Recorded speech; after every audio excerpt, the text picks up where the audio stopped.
Okay, so Father's Day, right. It doesn't always get the same fanfare as Mother's Day. Yeah. But that doesn't mean dads are any less important, right? Yeah. They have this huge role, not just in families, but, like throughout history. Absolutely. And today, we're going to kind of dig into that. We're looking at this blog post from Lunarize. Okay. It's called Lunarize, Celebrating Our Everyday Heroes This Father's Day. Catchy. Right. And we're going to kind of go on this deep dive into how fatherhood's been seen, like historically, and how those ideas are changing. I think it's really interesting how much our image of fatherhood is tied to the past, like way back. Yeah, totally. And the Lunarize blog, like they paint this picture, right, of these early fathers. Imagine like battling a saber-toothed tiger or, leading your tribe across like a crazy desert landscape. Wow. It really makes you think like our stress today. Right. It's nothing compared to that. Totally. Yeah, those images really capture that like classic idea of the dad as a warrior, right? The protector, tough, resilient, all that. And Lunarize even points out that back then, these roles, like, they weren't just symbolic. They were essential for survival, right? Like, the whole family line depended on it. It's true, and it makes you wonder how much of that, like, that ancient context is still shaping how we see fathers today. I think it's huge, yeah. That provider role, that protector role, it's so deeply ingrained in our culture. Even today, like, there's this expectation that dads should be strong and silent. The rock, Yeah, the strong, silent type. Yeah. And the blog post, it even talks about how that ties into, like, emotional expression or, well, the lack of it. Right. Lunarize makes this point that societal norms, they basically pushed men to, like, bottle up their emotions, to just, like, prove their worth through actions instead of feelings. Yeah. It's almost like showing vulnerability was seen as weak, right? Like, it would somehow undermine their authority. So dads were just stuck having to man up all the time. Pretty much. That's got to be exhausting. Yeah. But seriously, like, what kind of impact do you think that had on fathers, having to always keep it all inside? Well, repressing emotions, I mean, think about it. It can really snowball, right? Yeah. It can lead to stress, make it hard to connect with people, even cause health problems. Really? Oh, yeah. In fact, the blog even mentions a study. It found that men who hold back their emotions, they have a way higher risk of heart disease. Wow. So this whole strong, silent thing. Yeah. It might actually be bad for them. It seems that way. Yeah. It really makes you rethink what we consider strength, and what it really means to be a good dad. That's the core of it, I think. Maybe real strength isn't about hiding your feelings, but about knowing how to deal with them. Right. About being able to be vulnerable, Ask for help when you need it. I like that. Yeah, okay. So we've talked about how this historical view of dads, it was intense, and maybe not the healthiest. But how do we move forward? That's the question. Lunarize talks about redefining fatherhood, but what does that actually look like, like in real life? Well, I think it starts with realizing there are lots of ways to be a good father. Okay. It's not just about money or protection, although, of course, those are important. Yeah. But it's also about being there emotionally. Right. Being a role model for, healthy emotional expression. So instead of always telling dads to toughen up, right, we're saying, hey, it's okay to be sensitive, to admit when things are rough. Exactly. It's about encouraging fathers to be themselves, embrace all their emotions, and show their kids that being vulnerable, it can be a strength. This is making me rethink all those Father's Day cards. Seriously. Maybe we need some new ones that say, like, it's okay to cry. Yeah. Or, thanks for showing me it's okay to have feelings. Now, that's a message I can get behind. But how do we actually change these expectations? Yeah. These ideas about fatherhood are so deep-rooted, it seems like a huge task to redefine them. It is a big task, yeah, but I think it's happening. Really? Slowly but surely, we're seeing more dads who are challenging those old stereotypes. That's good to hear. Yeah, they're showing us what a more expressive, vulnerable, authentic fatherhood can look like. So it's not about erasing those traditional values, like strength and resilience. No. It's about adding to them, right? Yeah, excellent. Making our view of fatherhood more well-rounded. It's about evolving our understanding, making it more inclusive, more compassionate, and in the end, better for everyone, dads, kids, society.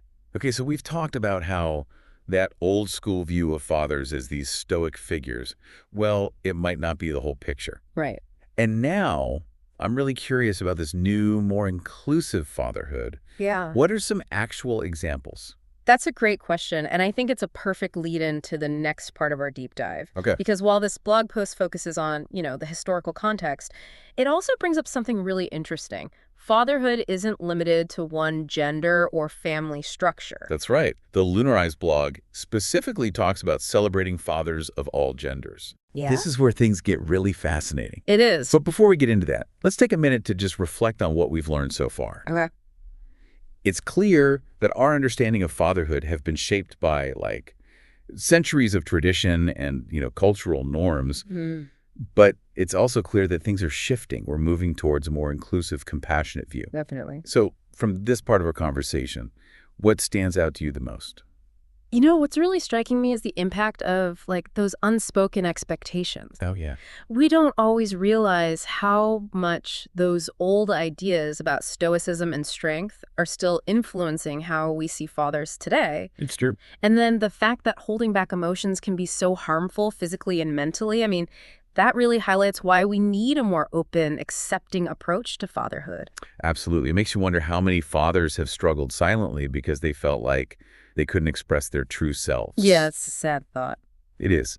But now let's shift gears a bit and explore this idea of a more inclusive, diverse fatherhood. Okay, How can we celebrate fathers of all genders and family structures? I'm ready. Let's dive into that in the next part of our deep dive. Sounds good. Okay, so we were talking about how that historical view of fatherhood can be a bit, limiting. But the Lunarized blog, they actually go a step further. Right. They talk about celebrating fathers of all genders. Yeah, it's an important point. Right.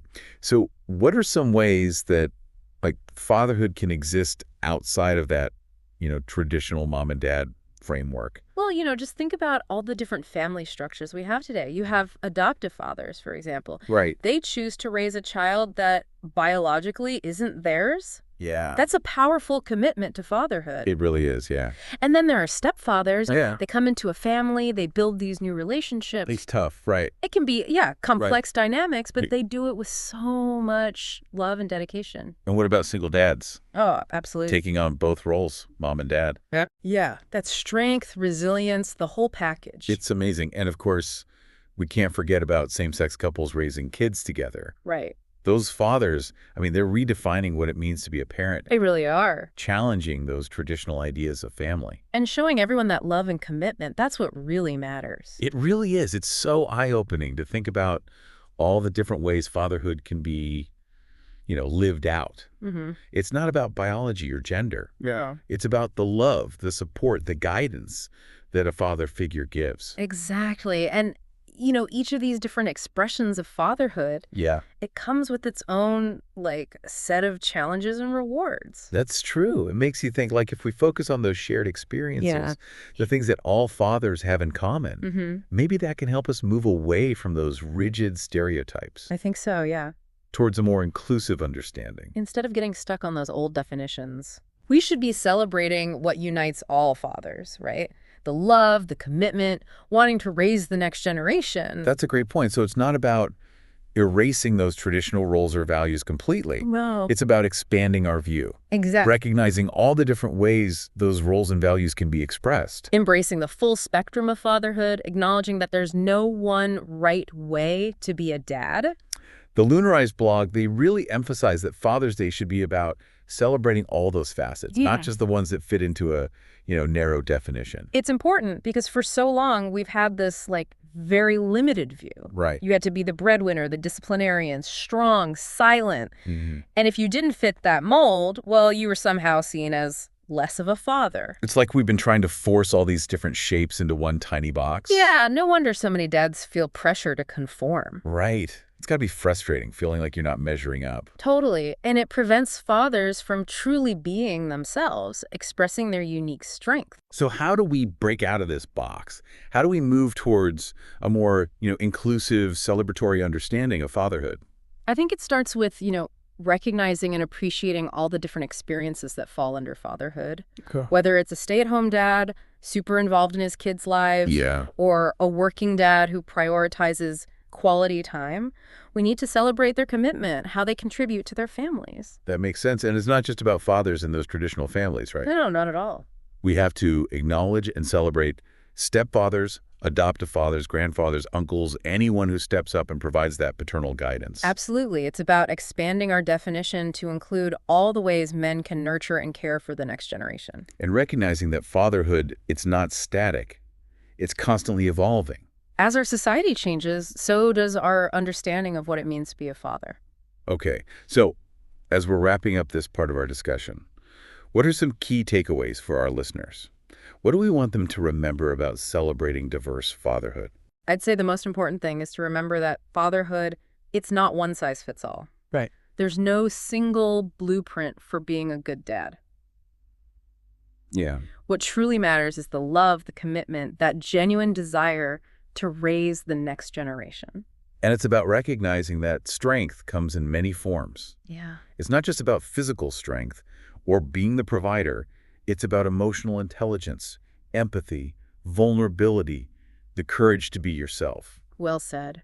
And as we move towards a more inclusive, compassionate understanding of fatherhood, let's celebrate the diverse ways men embody this role, how they impact the lives of children and families. That's a beautiful sentiment. It makes me think about how we can apply these insights to our own lives. Yeah. Not just in how we celebrate fathers, but in how we raise the next generation. Absolutely. But before we get too deep into that, I think it's time to shift gears one last time Okay. and explore what all this means for the future of fatherhood. The future, yeah. What kind of world do we want to create for our sons and daughters?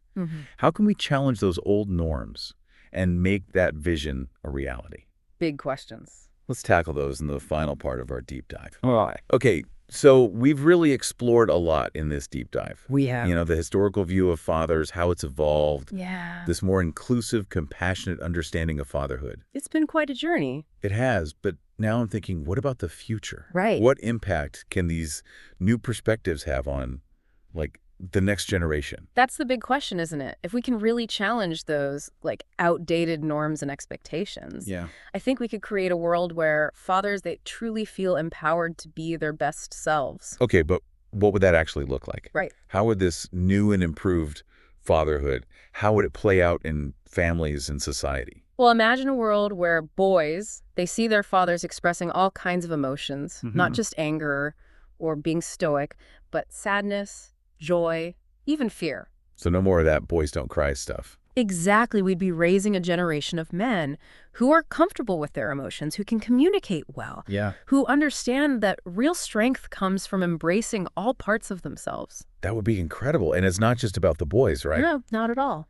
Think about the message it sends to girls. Right? They would grow up seeing healthy relationships, fathers who are active emotionally. It would totally change their expectations of what relationships can be. Yeah. Hopefully, it would lead to, more balanced, fulfilling relationships for everyone. So it's bigger than just dads and their kids.